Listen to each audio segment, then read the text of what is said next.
모두 자리에 앉아주시기 바랍니다. 안녕하십니까. 산업통상부 기획조정실장 오승철입니다. 지금부터 지역에는 성장을, 기업에는 활력을 이라는 주제로 산업통상부, 중소벤처기업부, 지식재산처의 2026년 업무보고를 시작하겠습니다. 먼저 대통령님의 모두 말씀이 있겠습니다. 네, 오늘은 산업통상부, 중소벤처기업부, 지식재산처, 이게 3부처의 업무보고를 하게 됩니다. 많이 긴장돼요? 그냥 있는 대로 얘기하면 됩니다. 우선 산업부 이번 한미통상협상 과정에서 애 많이 썼어요. 제가 우리 산업부 장관이 민간에서 와서 그런지 어쨌든 새로운 마인드로 정말 새로운 아이디어도 많이 되고 아주 열정적으로 일해 주시는 것 같아요. 뭐 중소기업부도 마찬가지입니다. 최초에 기도했던 대로 또 기대했던 바대로 민간의 역량이 공직사회에 상당히 큰 활력을 불러오는 것 같습니다. 특히 산업 분야는 특히 그래야 된다는 생각을 하죠. 다들 있었고요. 지식재산처도 이번에 새롭게 처로 승격했는데 과거에 통계청을 바꾼 것이기도 하지만 거기에 이제 지식재산관리, 통계청이 아니죠. 특허청을 이제 지식재산관리 전반의 업무로 확장했습니다. 오늘도 제가 한두 가지 좀 미리 말씀을 좀 드리는데 뭐 그렇게 긴장하거나 그럴 거 없어요. 한 가지 중요한 거는 우리가 이제 술자리에 담소를 나누는 거하고 또 여의도를 중심으로 정치적 갈등 속에서 대응하는 거하고 국민의 삶과 국가의 운명을 놓고 행정을 직접 집행하는 것은 전혀 차원이 다릅니다. 술자리에서 뭐 이런저런 얘기하고 뭐 틀려도 괜찮고 약간의 고의를 섞어서 거짓말을 해도 소위 말하는 흰소리를 해도 뭐 상관 있어요. 술자리 끝나면 그만이고 잊어버리면 그만이죠. 그래서 상관없어요. 그럴 때는 거짓말을 하든 왜곡을 하든 농담을 하든 뭐 상관 있어요. 그런데 정치적 세계에서는 조금은 다르죠. 그건 책임을 져야 됩니다. 일부. 그런데 거기는 뭐 아예 뭐 대충 그렇습니다. 뭐 주로 그렇지요. 대체로 그렇습니다. 뭐 이렇게 상관없어요. 모면만 하면 되잖아요. 특히 우리 같은 정치 현실에서는 그렇게 하는 게 뭐 마치 실력처럼 느껴지기도 합니다. 질문에 답을 안 하고 엉뚱한 소리 하고 뭐 저도 가끔씩 그럴 때가 있죠. 아주 곤란한 질문하면 딴 얘기로 슬쩍 넘어가고 뭐 그건 정치 세계니까요. 서로 공격을 주고받는 관계니까 그럴 수 있습니다. 근데 그것도 너무 지나치면 안 되겠죠. 국회 가서 거짓말해서 위증죄로 처벌받고 이러면 안 되잖아요. 왜냐하면 국회도 공식적인 국민의 업무를 대리한 공간이기 때문에 그렇습니다. 그런데 이 행정 집행을 하는 장에서는 여러분과 저는 상사와 부하 직원의 관계 있죠. 지휘 관계 있습니다. 그리고 상사들은 다 알 수 없어요. 저 장관들, 처장도 계시지만 그거 어떻게 다 알겠어요? 소관사부터 100% 다 아세요? 그 실무자도 자기 업무에 대해서 100% 안다고 하기 어려워요. 그 엄청난 업무 영역에 걸친 복잡한 일들 다 어떻게 알겠어요? 모르는 게 당연한 겁니다. 그러나 모르는 게 잘한 건 또 아니에요.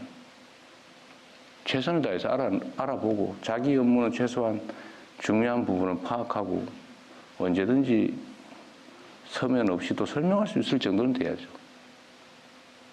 물론 처음에는 그게 안 되겠지만 시간이 지나면 당연히 해야 되는 일입니다. 그래서 업무 파악하는데 보통 뭐 6개월, 또 아주 길게 잡으면 한 1년쯤 걸린다는 얘기도 있어요. 그래서 장관들이 취임하면 업무 파악하고 행사 다니다가 그냥 집에 간다 이런 얘기도 있어요. 우리 두 분 장관님 그러지 않으실 거죠. 워낙 뛰어나시니까. 어쨌든 그 기간을 최소한 줄이는 게 중요해요. 업무 파악을 빨리 해야죠, 당연히. 담당 국장이 되든 실장이 되든 뭐 과장이 되든 당연히 승진을 해서 또는 전보를 해서 그 업무를 맡으면 그 업무는 뭐 밤은 새지 못할지라도 최선을 다해서 빨리빨리 파악을 해야 돼요. 그러라고 자리 주고 수당 주고 권한 주고 하는 거 아닙니까? 이건 너무나 당연한 일이고, 특히 행정조직 내에서는 어제도 내가 얘기했지만 허위 보고를 하면 상사는 그 얘기를 믿을 수밖에 없어요. 그걸 파악하고 알고 있는 경우는 우연이거나 아주 희귀한 경우죠. 그런데 이게 상사들은 그걸 모르는 경우가 많습니다. 그래서 아주 악의적인 사람들은 그걸 활용을 하죠. 적당히 거짓말하고, 그래서 자기 이익을 챙기고, 또는 잘 몰라서 혹시 혼날 것 같으니까 적당히 거짓말 회피하는 왜곡 보도하고. 그게 제일 나쁘죠. 악의를 가지고 하는 거짓말, 허위 보고는 정말로 나쁜 거고, 자기의 무능함을 감추기 위해서 하는 거짓말도 그렇게 칭찬받을 일은 당연히 아니죠. 모르는 거는 당연한 일이긴 한데 그렇다고 뭐 권장되는 훌륭한 일은 아니죠. 모르는 건 모르는 데 대한 책임은 져야 되는 겁니다. 권한의 크기만큼 책임을 지는 거예요. 세상에 공짜는 없죠. 권한은 크고 책임은 적은 거 그런 거 없습니다, 세상에. 권한만큼 책임을 지는 거죠. 책임만큼 권한이 생기는 거예요, 또. 그런데 권한을 행사하면서 자리가 주는 온갖 명예와 혜택은 다 누리면서도 책임은 다하지 않겠다는 그런 태도는 정말 천하의 도둑놈 신부 아닙니까? 그건 공직자뿐만이 아니라 일반 사회생활을 하는데도 어떤 역할도 맡아서는 안 되는 사람들이에요. 왜 그 자리 차지하고 있습니까? 일하기 싫으면 하지 말지. 돈과 명예를 누리고 싶으면 열심히 나가서 돈 벌어서 일하세요. 공직자들이 그러면 됩니까? 공직이라고 하는 게 책임이 먼저 아닙니까? 제가 며칠 이렇게 업무 보고를 하다 보니까 제가 미리 얘기하잖아요. 모르는 거 당연하다. 칭찬받을 일은 아니지만 그렇게 비난할 일도 아니다. 문제는 이 상명하복의 지휘체계 속에서 부하는 부하로서의 역할을 잘해야죠. 제대로 보고하고 보고할 거 하고 왜곡하지 말고 허위 보고하지 말고 상사의 판단을 도와줘야죠. 그게 부하의 보좌 책임을 다하는 거 아닙니까? 그래서 행정 영역에서는 허위 보고 절대 하면 안 돼요. 제가 수없이 얘기하지 않습니까? 애매한 표현 하지 말라고. 차라리 모른다고 하세요. 누가 제가 모른다고 야단쳤습니까? 좀 더 공부하고 좀 더 노력해서 보완하면 되죠. 이거 수없이 강조를 해도 가끔씩 이 정치에 너무 물이 많이 들었는지 그런 사람들이 있어요. 행태가 그런 거죠, 행태가. 1분 전에 얘기한 거하고 1분 후에 얘기한 게 달라요. 그러면 됩니까, 사람이? 그리고 이 자리에서 얘기한 거하고 뒤에가 딴 데 가서 또 딴 얘기해요. 그러면 됩니까? 여긴 정치적 논쟁의 자리가 아니에요. 여기는 행정을 집행하는 지휘체계 속에 있는 사람들 간에 서로 보고하고 보완하는 그런 자리입니다. 여기 정치적 논쟁을 하는 자리예요. 제가 정치적 색깔을 가지고 누구를 비난하거나 누구를 불이익을 줬습니까? 유능하면 어느 쪽에서 왔든 상관없이 쓰잖아요.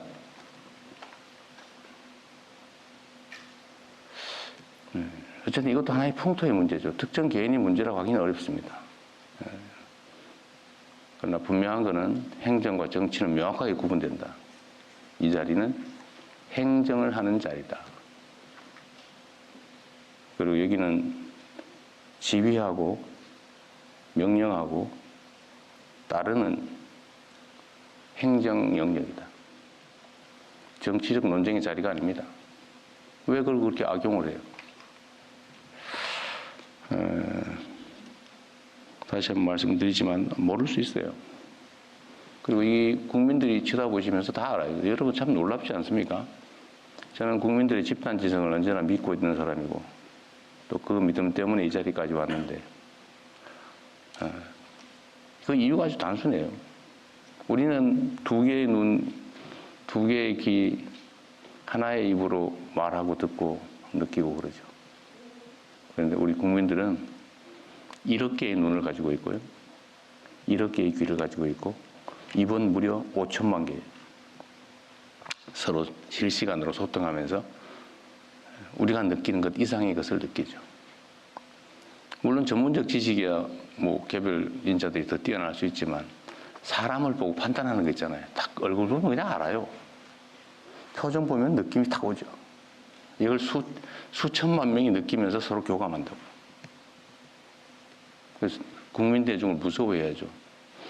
옛날처럼 특정, 요즘은 재래식 언론이라고 그러는데, 이 특정 언론들이 이렇게 스크린을 해가지고 보여주는 것만 보이던 시대가 있었죠. 그럴 때는 이 소위 게이트키핑 역할을 하면서 필요한, 자기들에게 필요한 정보만 전달해주고, 아닌 건 가리고, 필요한 건 살짝 왜곡하고, 이러면 국민들은 그것밖에 못 보니까 많이 휘둘리죠. 근데 지금은 안 그래요. 지금 실시간으로 다 보고 있지 않습니까? 아마 이 장면, 제가 말하는 이 장면도 최하 수십만 명이 직접 보게 될 겁니다. 시간이 지나면 수백만 명이 보겠죠. 보고 판단을 해요. 제가 이것도 하나의 예인데, 저는 관세청에 질문을 해봤죠. 아, 관세청이 외환 관리를 하니까 당연히 관세청이 책임을 지는 줄 알았더니 이 자리에서 관세청장이 그렇게 말했어요. 자기들이 실제 하는 게 아니라 그건 공항공사가 합니다. 아, 그래요? 그럼 제가 믿을 수밖에 없죠. 원래 정확하게 얘기하면 지금 파악된 건 그런 거죠. 관세청이 하는 일이에요. 근데 관세청이 공항공사에 위탁을 했더라고요. MOU를 맺고. 또 그전에는 적당히 이렇게 했던 모양인데 작년도에 공식 협정을 맺었더라고요. 10,000불 이상 외화 반출 문제는 공항공사가 검색 대신한다. 이걸 내가 어디서 알았냐면 댓글 보고 알았어요. 기사 댓글 보고. 그런데 공항공사 사장은 처음에는 자기들이 하는 일이라고 하다가 나중에는 그건 세관이 하는 일입니다. 이렇게 얘기를 해요. 저는 또 그런가? 그런데 나중에 아니라고 계속 하는데 결국은 제가 그 기사를 보다가 댓글 앞에 올라온 거예요. 그거 MOU 체결해서 그 세관이 하는 거 세관이 아니라 공항공사 하는 게 맞는데? 라는 댓글이 있더라고요. 대중들은 다 아는 거예요. 그리고 이걸 뭐 범죄를 대통령이 가르치셨다고 비난하는 사람들이 있던데 그것도 역시 댓글에 다 나와요. 이거 몇 년도에 어디서 보도됐고 10,000불 이상 반출하다 걸렸다고 정부가 보도자료를 냈다 뭐 이런 게 그 댓글에 다 나와요. 우리 국민들이 보고 내가 저거 봤는데 저 옛날부터 있던 건데 뭘 새로 가르쳐. 그리고 더 결정적인 건 그런 거잖아요. 그러면 일부가 그걸 이용해서 범죄를 저지르고 있는데 쉬쉬하면서 그들에게 기회를 계속 주란 말이야? 누가 또 그런 얘기도 했더라고. 그러면 사랑과 전쟁은 바람피는 법을 가리키는 거야? 그 패널이 그런 얘기를 하더라고. 이게 상식 세계와 몰상식 세계의 공존이죠. 하여튼 중요한 거는 우리 국민들은 집단 지성을 통해서 이걸 다 보고 있어요. 제가 이 업무보고 자리를 공개하는 이유도 그거죠. 우리도 여기 적응해야 됩니다. 직접 민주주의가 점점 강화돼 가잖아요. 아마 전 세계에서 민주주의적 소양이 가장 뛰어난 사람이 저는 대한민국 국민들이라고 생각합니다. 이런 부당하고 아니면 불공정하고 불투명하고 이런 걸 용인하지 못하잖아요. 용서하지 않아요. 그러니까 총칼을 든 계엄군도 순식간에 제압하죠. 국민들의 손으로. 그리고 우리의 일을 대신하는 공직자, 정치인들이 왜 우리의 뜻에 어긋나는 일을 하느냐고 말은 직접 잘 안 하지만 끊임없이 보고 판단하고 그리고 쌓아두고 있어요. 그리고 어느 순간에는 그 권력을 행사하죠. 국민을 우습게 보면 안 됩니다. 그래서 이 업무도 가급적 다 공개해야죠. 공개 행정의 원칙 있잖아요. 법에 있잖아요. 근데 왜 공개하는 것을 그리 탐탁지 않게 여기는 사람들이 있습니까? 당연히 공개해야지. 그렇지 않습니까? 다시 원래로 돌아가서 스트레스 받지 말자. 그리고 이건 일종의 기회일 수 있어요. 자기 하고 싶은 얘기도 좀 하고. 공직사회라고 하는 게 제가 제일 아쉬운 게 그런 거예요. 쉽지 않지만. 말하라면 절대 안 해요. 근데 여기는 의외로 말을 하는 분들이 꽤 있더라고요. 그 되게 좋은 일이죠. 이게 상명하복이 워낙 익숙하다 보니까 무슨 회의 때 되면 절대 말을 안 하는 게 무슨 미덕처럼 그렇게 돼 있던데 그렇지 않았으면 좋겠어요. 상사들은 담당자보다는 훨씬 몰라요, 원래. 자유롭게 얘기해야죠. 그리고 좋은 제안이 있으면 또 하고. 그리고 마지막으로 하여튼 우리 여러분의 손에 대한민국의 운명이 달려 있습니다. 지금은 또 특히 그런 시기죠. 전 세계가 격변하고 있잖아요. 정말 격동의 시대입니다. 그리고 그 사회를 이끌어가는 건 결국은 뭐 돈을 버는 거, 기술 개발하는 건 기업들이 하겠지만 그러나 방향을 정하고 그들이 행동할 수 있는 틀을 만들고 그들을 이끌어가는 것은 여전히 공직자들이에요. 그 중에서 그 행정공무원들이죠. 그리고 국민의 권력이 대통령만 가지고 있는 건 아니죠. 대통령의 권력은 대개 다 위임돼 있어요. 제가 직접 하는 게 뭐 있습니까? 다 여러분을 통해서. 또 여러분도 마찬가지예요. 직접 합니까? 뭐 일부는 하겠죠. 그러나 대부분은 또 과장들한테 또 위임돼 있죠. 과장들은 또 실무자들에게. 온 공무원 100만 명 이상이 국민의 일을 대신하고 있는 거예요.